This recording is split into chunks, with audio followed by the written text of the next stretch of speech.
Assalamu alaikum everyone. How are you all? I hope every one of you is fine.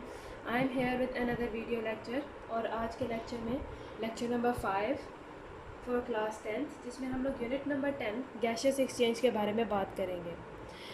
जब हम लोग बात करते हैं गैशियस एक्सचेंज की, इसका मतलब है कि ऑर्गेनिजम्स किस तरह से लिविंग ऑर्गेनिजम्स जो हैं वो एक्सचेंज करेंगे gases from there surroundings. Gases change करना क्यों ज़रूरी है? बिकॉज लिविंग ऑर्गेनिज्म में एक प्रोसेस होता है दैट इज़ रेस्पिरेशन। रेस्पिरेशन का मतलब क्या है? जिसमें एनर्जी ऑक्सीजन को यूज़ करते हुए एनर्जी प्रोड्यूस होती है फॉर बॉडी यूजेज।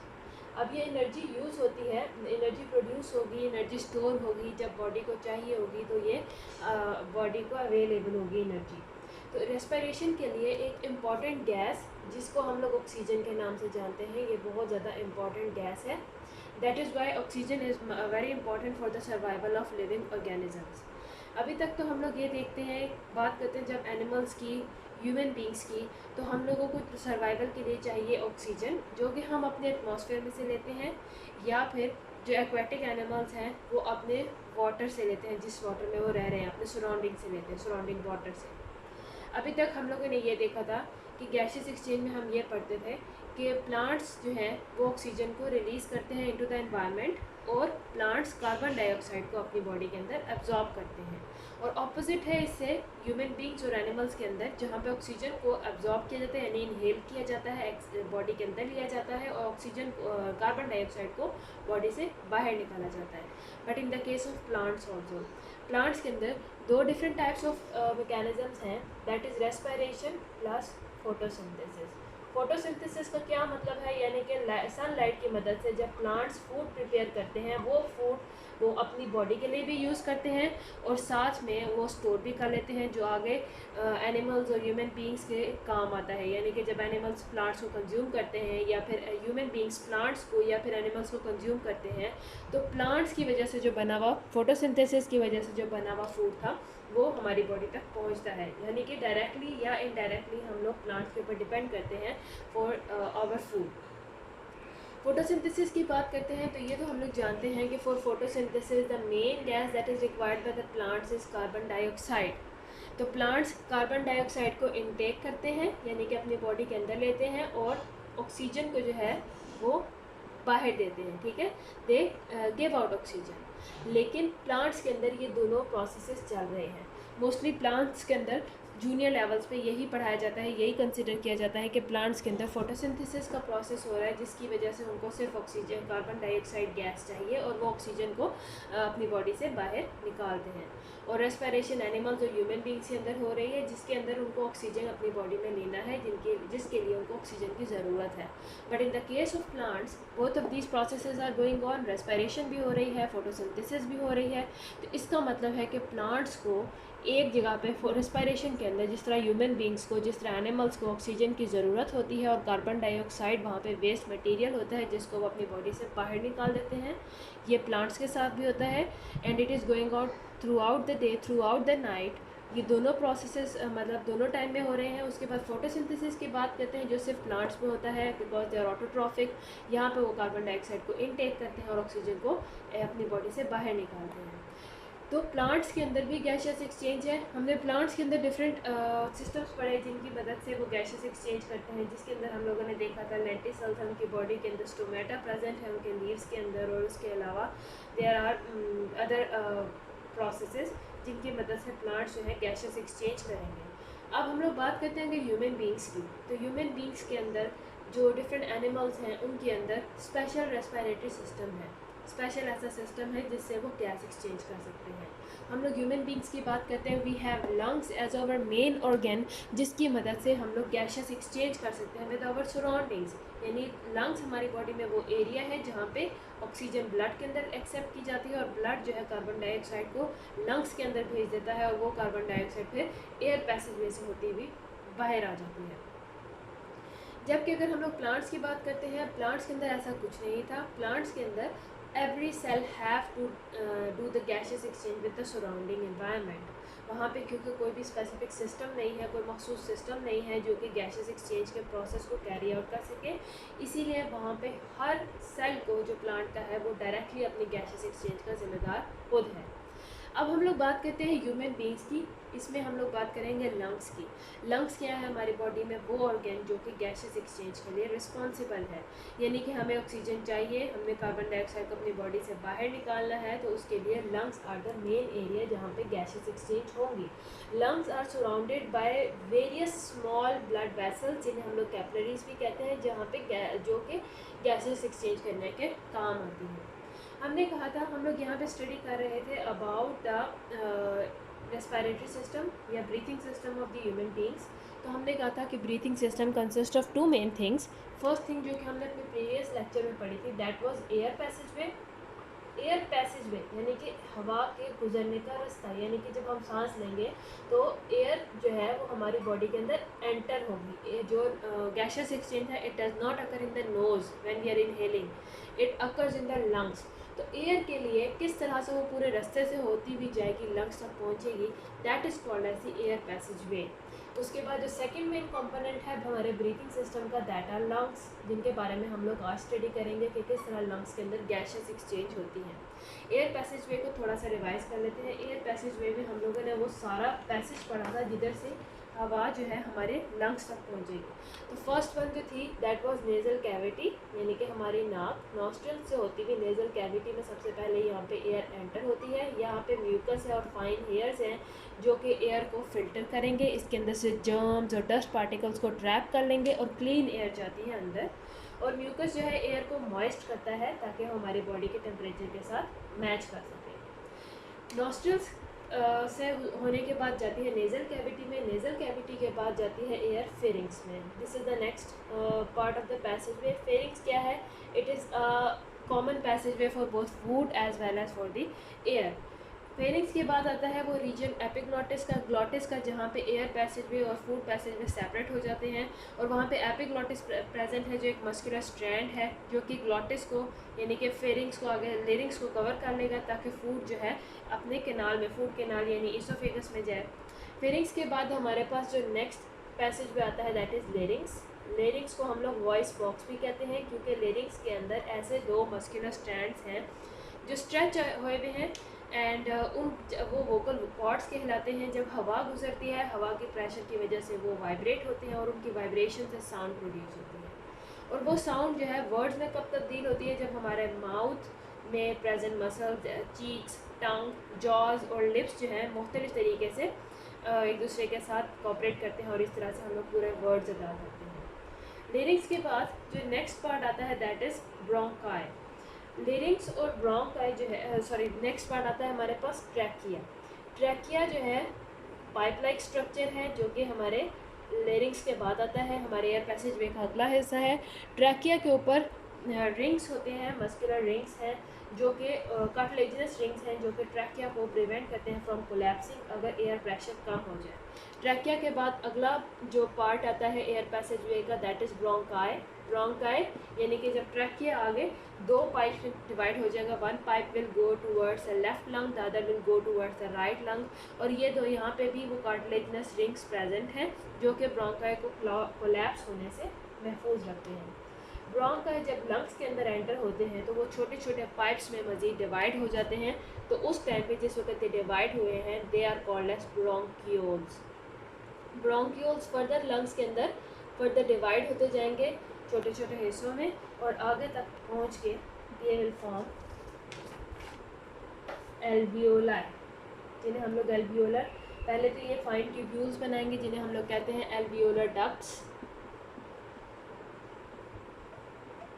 और ये ट्यूब्स आगे चल के एक सैक लाइक स्ट्रक्चर में ख़त्म हो जाएंगी और उस सैक लाइक स्ट्रक्चर को हम लोग कहते हैं एल्वियोलाई।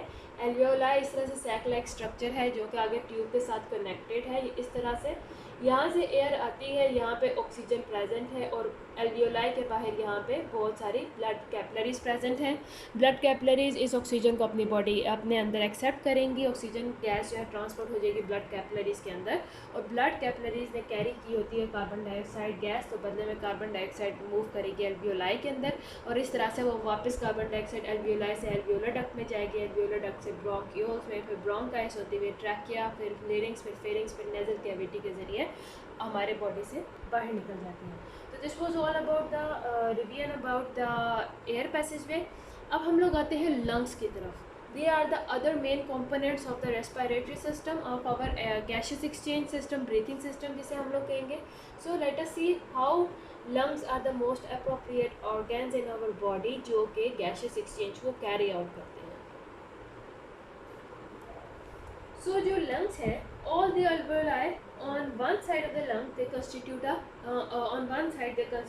lung, यानी कि हमारे पास 2 लंग्स हैं, एक है इधर राइट साइड पे, इस तरह से उसके अंदर पाइप एंटर हो रही है ब्रोंकाई की, और दूसरा हमारे पास लंग है लेफ्ट साइड पे, एक लेफ्ट साइड पे और एक राइट साइड पे हमारे पास लंग है। इनके अंदर जो सारे एल्वियोलर डक्ट्स प्रेजेंट हैं, एल्वियोलाई प्रेजेंट हैं, वो सारे यानी कि एक साइड का जो एल्वियोलाई है उन सबको कंबाइन कर दें तो वो पूरा एक साइड का लंग कहलाएगा। There is a pair of lungs in thoracic cavity, हमारी जो थोरेसिक कैविटी है वहाँ पे देयर आर 2 लंग्स यानी कि पेयर ऑफ लंग्स प्रेजेंट है। अब ये लंग्स हैं, ये बहुत सेंसिटिव ऑर्गन्स हैं। ऑब्वियसली इनका वर्क जो है 24 आवर्स का है, यानी कि 24 घंटे हमें सांस लेना है। हमारी बॉडी के अंदर लगातार लंग्स एक्सपेंड हो रहे हैं, कॉन्ट्रैक्ट हो रहे हैं। एक्सपेंड कब होंगे? जब हम इनहेल करते हैं, जब हमारे लंग्स के अंदर एयर एंटर होती है तो ये एक्सपेंड हो जाएंगे यानी साइज़ में बिग हो जाएंगे।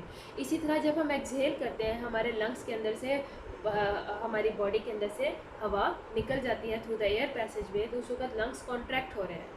इसका मतलब है कि the lungs are changing their size every minute नहीं, हर कुछ मिनट में कुछ दफ़ा लंग्स अपने साइज़ को चेंज कर रहे हैं, लगातार कॉन्ट्रैक्ट हो रहे हैं, रिलैक्स हो रहे हैं, और ये हैं भी बहुत ज़्यादा sensitive organs of our body. तो अब हमारे कुदरत ने किस तरह से हमारी बॉडी के अंदर इन लंग्स को प्रोटेक्ट किया है, that is through the rib cage. Rib cage क्या है? जो हमारी पसलियाँ हैं, they are present, they are surrounding our lungs, our heart. ये सेंसिटिव ऑर्गन्स हैं जिनको रिब केज प्रोटेक्ट करता है। Rib cage consist of 12 pairs of ribs. 12 pairs means 12 ribs on this side and 12 ribs on this side. तो there are totally 24 ribs जिन्हें हम लोग उर्दू में पसलियाँ कहते हैं। तो रिब्स जो हैं 12 पेयर्स की सूरत में मौजूद हैं, और रिब्स के दरमियान में जो मसल्स हैं जो कि रिब्स को आपस में होल्ड करके रखते हैं, उनको हम लोग कहते हैं intercostal muscles. These are the muscles that are present between the ribs of the person.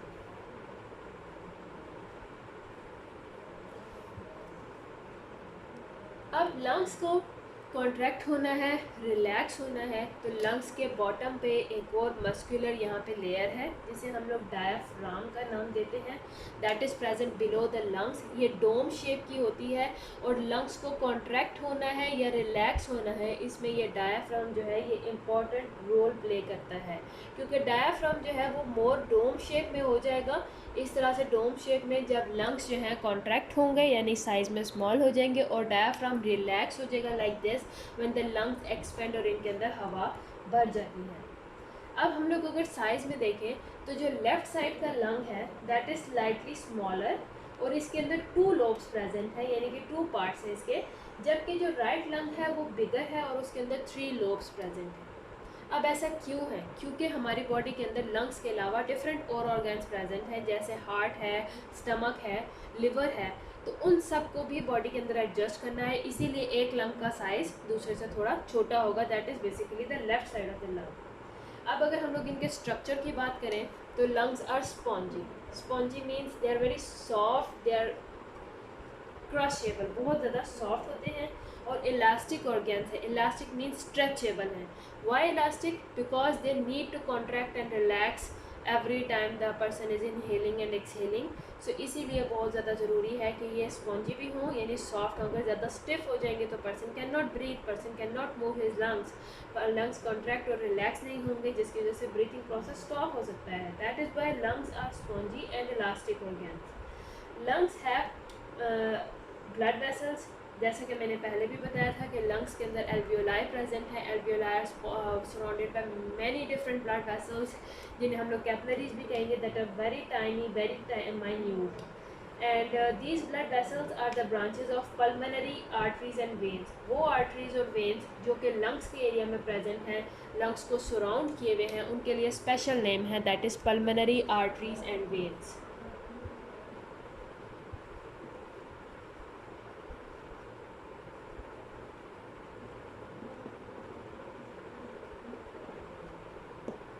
जो कि गैसियस एक्सचेंज में हिस्सा लेंगे। Each lung is enclosed by two membranes, जिन्हें हम लोग आउटर प्लूरल मेम्ब्रेन और इनर प्लूरल मेम्ब्रेन कहते हैं। अब लंग्स के पास पहला जो उनका प्रोटेक्टिव मैकेनिज्म है दैट इज़ रिब केज, यानी कि उनके इर्द गिर्द पूरा वो हड्डियों का एक ढांचा, एक केज बना हुआ है रिब मसल्स का, रिब्स का और उनके मसल्स का, जो कि लंग्स को प्रोटेक्ट करते हैं फ्रॉम एनी इंजरी।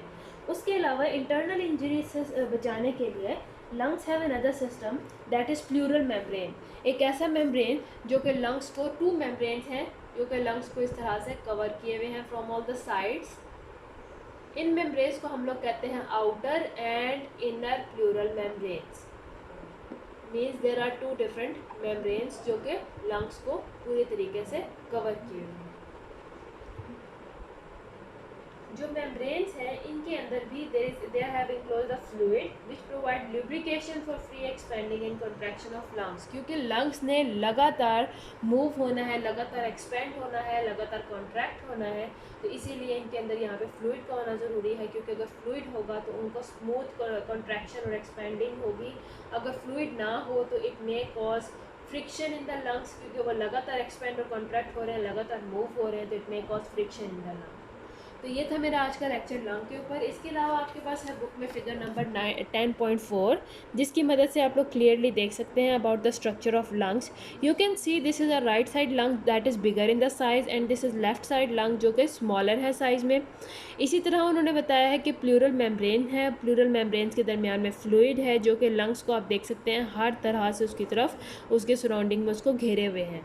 और आप ये भी देख सकते हैं यहाँ पे किस तरह से, you can see this pipe coming from over here, इसके ऊपर रिंग कार्टिलेजेस हैं जिसे हम लोग ट्रैकिया कहते हैं, जो कि रिंग कार्टिलेजेस उसको डैमेज होने से बचाते हैं। और आप ये भी देखें किस तरह से हार्ट भी एडजस्टेड है इन बिटवीन द लंग्स।